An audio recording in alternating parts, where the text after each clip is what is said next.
Ramble's ASMR. Today's going to be a quick little whisper ramble with some hard candy mouth sounds.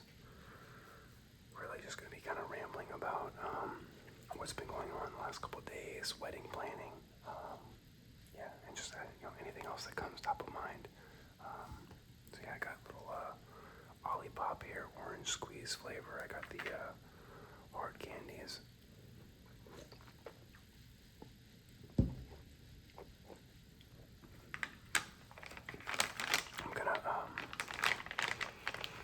I've been thinking about getting a microphone to use with my iPhone while I'm recording.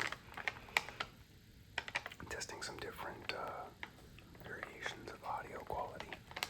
I think it might be something that you guys will enjoy. So yeah, I might be getting a new setup soon. I've been toying with changing some angles on my camera too. Maybe doing some, showing my face, just like full, kind of like, standard ASMR where you'll see me on screen talking through stuff and doing the hard candy mouth sounds and tapping, whatever I might be doing. But yeah, I've got a lot of ideas for what to do on the channel. Still obviously very young, but hoping it continues to grow. I also, I've been trying to think about what are some unique, just kind of interesting, things that I haven't seen that often that I think would make good sounds and just provide nice ASMR.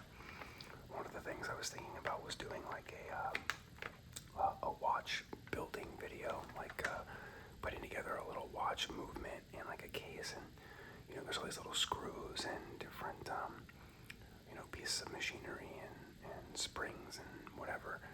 And I think some of those pieces of like metal hitting each other might make some nice like crinkling sounds, and then the screw with the screws and all that. So that's just one of a couple different little ideas I've been thinking about.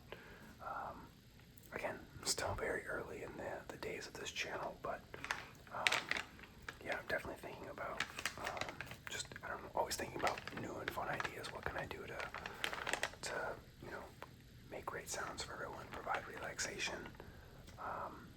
Just gonna continue growing.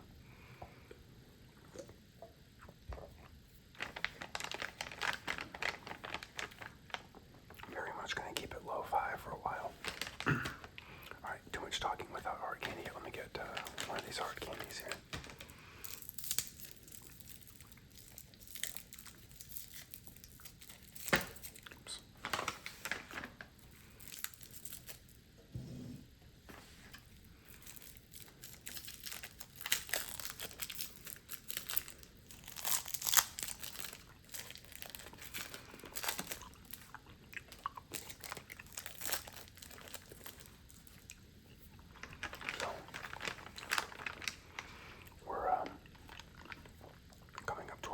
Soon, and everything is pretty much done. We have some last minute things that I'm realizing we forgot about. So we have like a seating chart. We've got table numbers and name tags and all that stuff. But one of the things that I hadn't thought about, or we hadn't thought about, was the just standard welcome to our wedding sign. When you walk into the actual ceremony, and it's just got this welcome to our wedding. Now, I don't think that's super necessary. I think all of our guests will know that they're here for our wedding. I mean, we're doing it overseas, and not overseas, but destination. So everyone's very aware, like, where our wedding will be and whatnot. But one of those little things that I think just adds a nice touch. We just got the seating chart actually shipped to us. It's this cool, kind of like a gold. It's not like a mirror. It's kind of like a gold shiny acrylic that kind of looks like a mirror with nice white writing with the table numbers and the assignments. So I think that's gonna look really nice.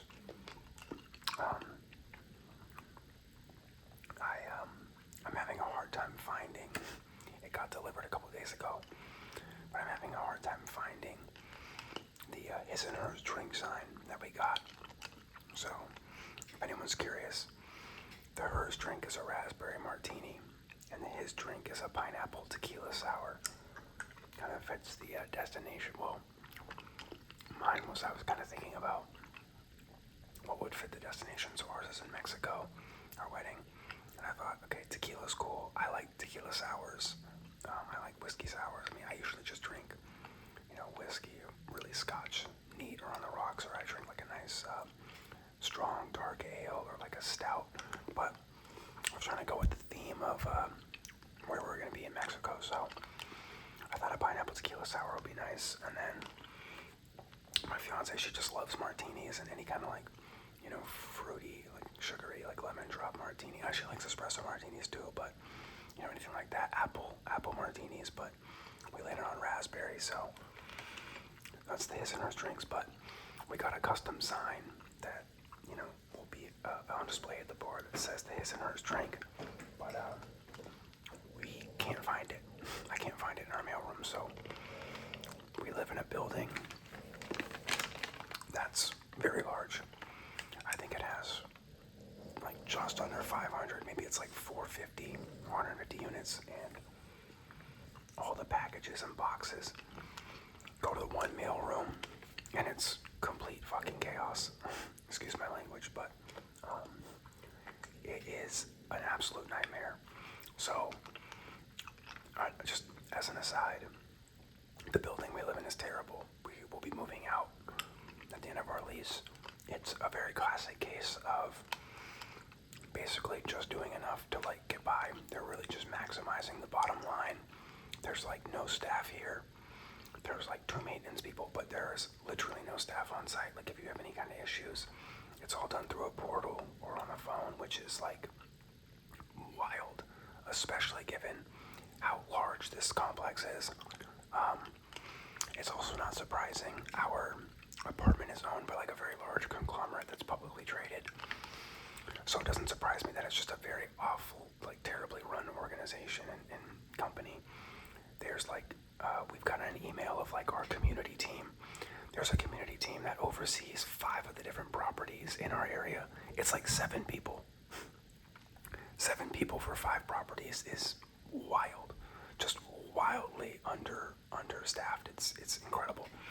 So there's a billion issues I can run through about this building and issues we've had in the past.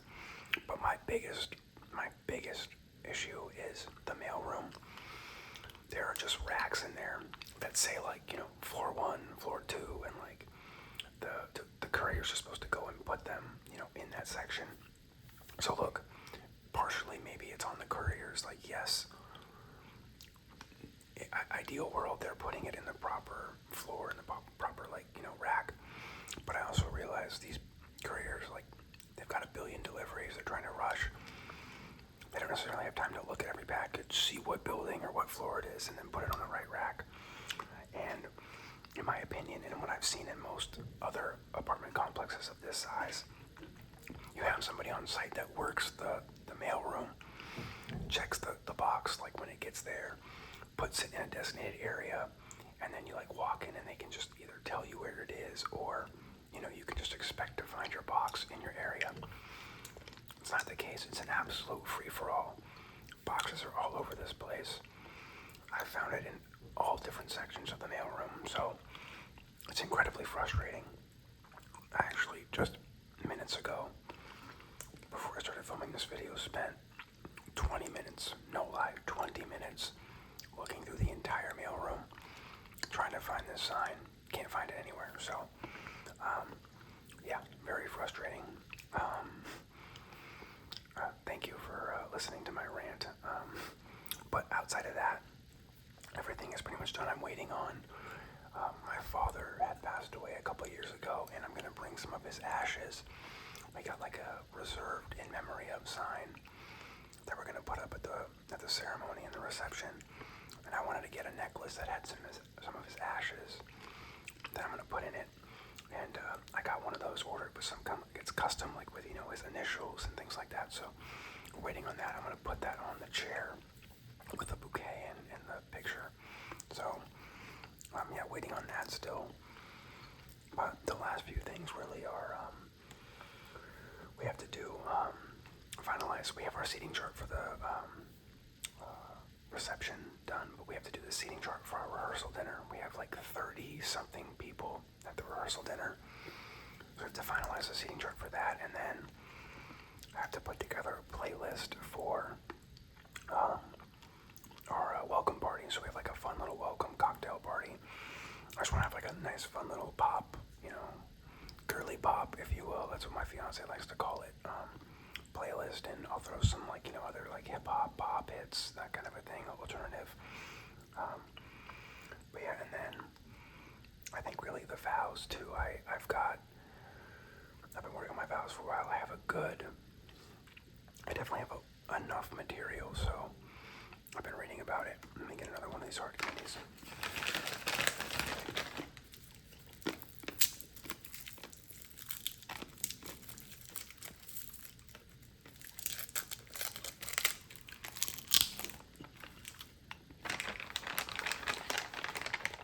So, best practice, it sounds like, is vows should be somewhere between 2 and 5 minutes. So, I wrote up a whole bunch of stuff. I put it into ChatGPT and I asked it how many words it was and how long it thinks it would be. It said, given the words, it's probably 8 minutes of content, so I have to kind of narrow it down a little bit there. But the good news is I have a lot of stuff in there, so I think I'm set. I just gotta kind of figure out what I put where and what I remove. So, yeah. But other than that, the other thing that was a little nerve-wracking. So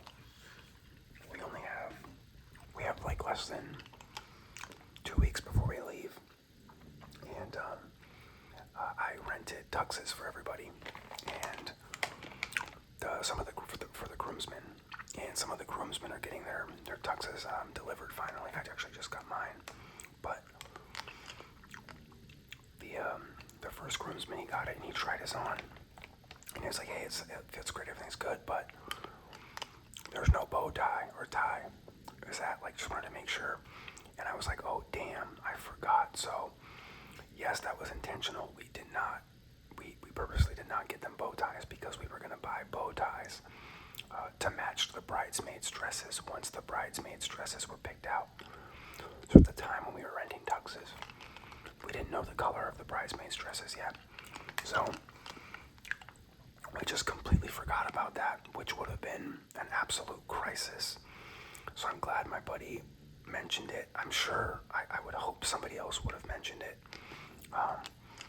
But yeah, very hectic. Last minute, had he not said anything and nobody else said anything, we would have been dealing with a little bit of a crisis on the day of the wedding. But yeah, so we ordered the matching bow ties. So it's cool. There's a website that my fiance ordered her bridesmaids' dresses from, and they have it set up where you can match. Well, you pick a color or a design or fabric, and they'll show you all the dresses that are in that color and that fabric, and then they also show you how to match it with like a tie or a handkerchief or pocket square bow tie. So it was super simple. We just matched the bow tie to the exact fabric and color of the bridesmaids' dresses. I'm gonna wear traditional black bow tie, but all the groomsmen will have the bridesmaids' color. But that was a little hectic. It would have been a pretty hectic problem to deal with at the wedding. So I'm glad we got that solved and figured out.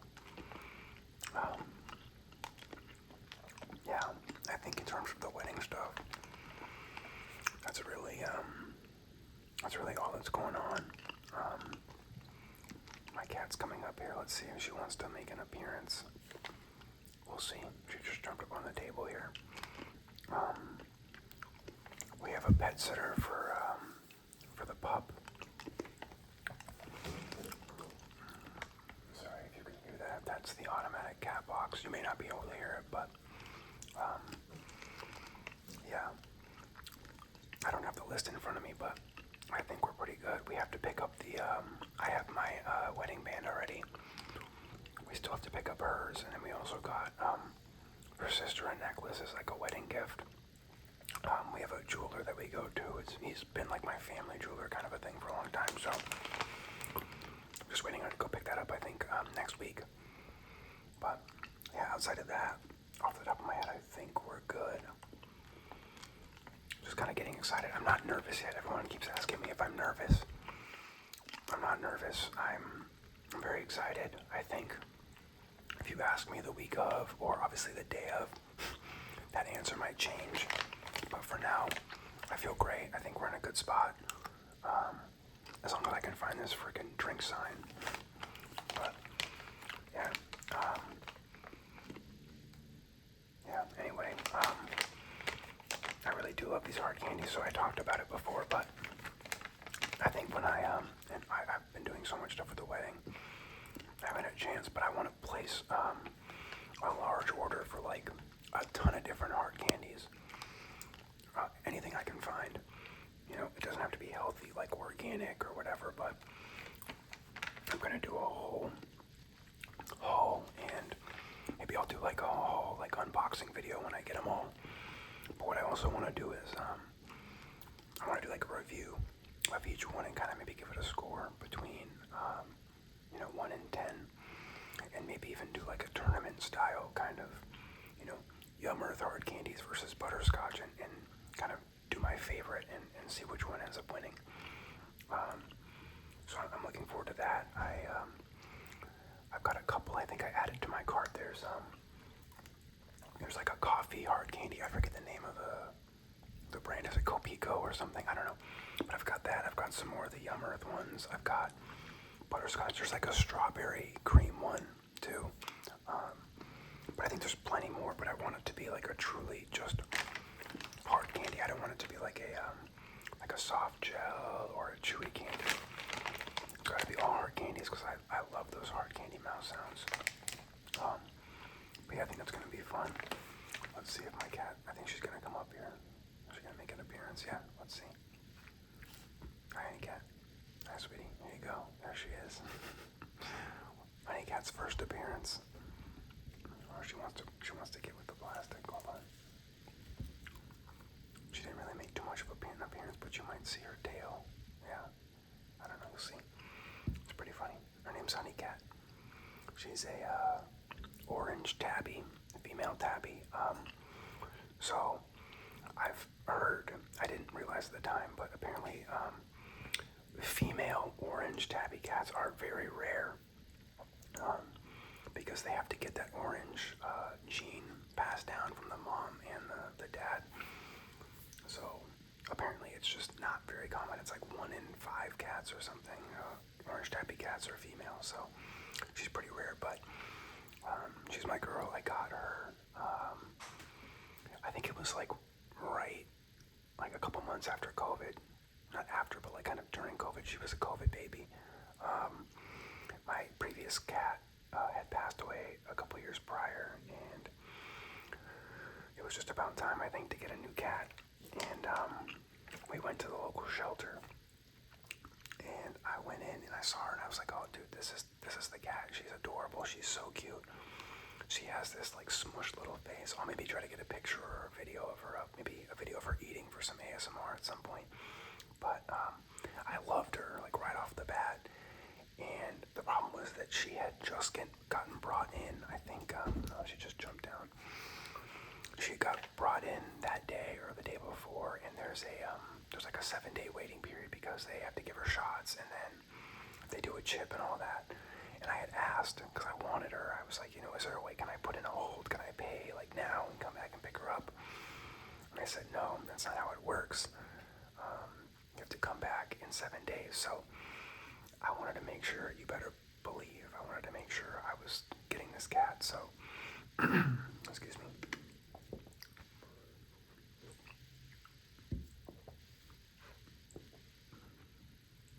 So I think the shelter opened at like 8 or 9 a.m., whenever the opening time was. I made sure I was going to get there 30 minutes early, and I wanted to make sure I was the first person in line. I have no idea if anybody else was going to like show up or be in line for a different animal or what, but better believe I went there 30 minutes early before they opened on that 7th day, and told them I made a beeline. I was like, hey, there's a cat. That's my cat. I'm getting her. Like, I waited. Honey cat, like, she's mine. And that's the story of how I got little Honey Girl. Her name was Honey there. And I just thought I would keep her name since she was used to it. And she kind of, she's orange, like yellow, kind of like looks like honey, I guess, if you will. And it's kind of a cute little girl name. But I call her Honey Cat. I kind of made her name Honey Cat because it kind of rolls off the tongue well. So I don't say her name is Honey. Her name is Honey Cat. So yeah, that's my girl. Yeah, I've always been a cat guy, so I am a cat dad. Always have been. My fiance is the one who had the pup. I love that pup like more than anything too, right? Like I love my cat.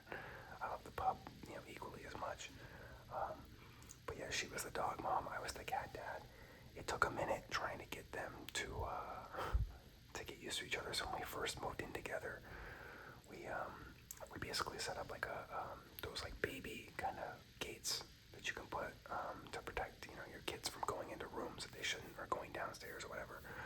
So we split our apartment in half. So Honey Cat had the guest room and the guest bathroom and the like living room or like the kitchen area to herself, and then the pup had the master bedroom, master bath, and the living room. And sorry. And that was good for like a couple weeks. They would get, they would kind of stay away from each other, but sometimes they would get close and the cat would like kind of hiss or bop. And it took a while, maybe after a month or a month and a half, the cat started jumping over the side or finding a way to get around and go onto the other side of the fence where the dog was. So it was kind of at that point where we realized it's probably okay. Like, I think we can remove the gate, but we did keep it because the dog is it's a Frenchie. It's very high energy, very fun. Like, it just wants to play. But cats don't understand. Cats don't play like that, right? Like, that's not their sense of like being chased and all that is not their playtime. That's scary. So we left the gate up because the dog was definitely prone to like chasing the cat, and we wanted to keep the gate up a little bit longer and kind of teach Penny, it wasn't okay to chase the cat. So yeah, we eventually removed the gate, and they get along fine. They walk next to each other. They're never gonna cuddle or like sleep next to each other. That's just not, well, they've slept next to each other kind of, like if it's on the bed and Penny's on the left side and Honey Cat's on the right side, or sometimes Honey Cat might be like knocked out sleeping somewhere and then the pup kind of comes around and sleeps nearby. So they might sleep near each other, but they're never gonna cuddle and like be like touching. And they're pretty good. I mean, they usually leave each other alone. I think Penny will get close sometimes and just try to like inspect, and for a cat that can be a little frightening or intimidating, so she'll kind of bob Honey Cat a little, or bob Penny a little bit, but for the most part they get along pretty well. And they do play with each other sometimes, but it has to be on the cat's terms, right? Like, if the dog wants to play and Honey Cat isn't ready for it, it's not gonna happen. But if Honey Cat wants to play, it's game on, which is a little unfair to the pup, right? Like, she doesn't probably understand that, like, oh, it's okay if the cat wants to play, but if I want to play, it's not okay. But the cat will kind of like sneak up on the dog sometimes. It's actually pretty cute. Like, she'll do like a little sneak attacks and stuff. But yeah, I'm glad, because that was a point of stress for us when we were first deciding to live together, was how this was going to work out. But I'm glad it did, because typically when you have two animals like that, you want to bring them home at the same time or adopt them together or whatever. But they had both lived completely separate lives. The cat is 6 and the pup is 5. So it's good that they kind of match energy, like around the same age. But yeah, that was definitely a point of stress for us, and I'm glad it ended up working out. So anyway, that's gonna be a little heart candy ramble for you guys today. I hope, as always, that this video provided some relaxation, tingles, whatever that may be for you. And until next time.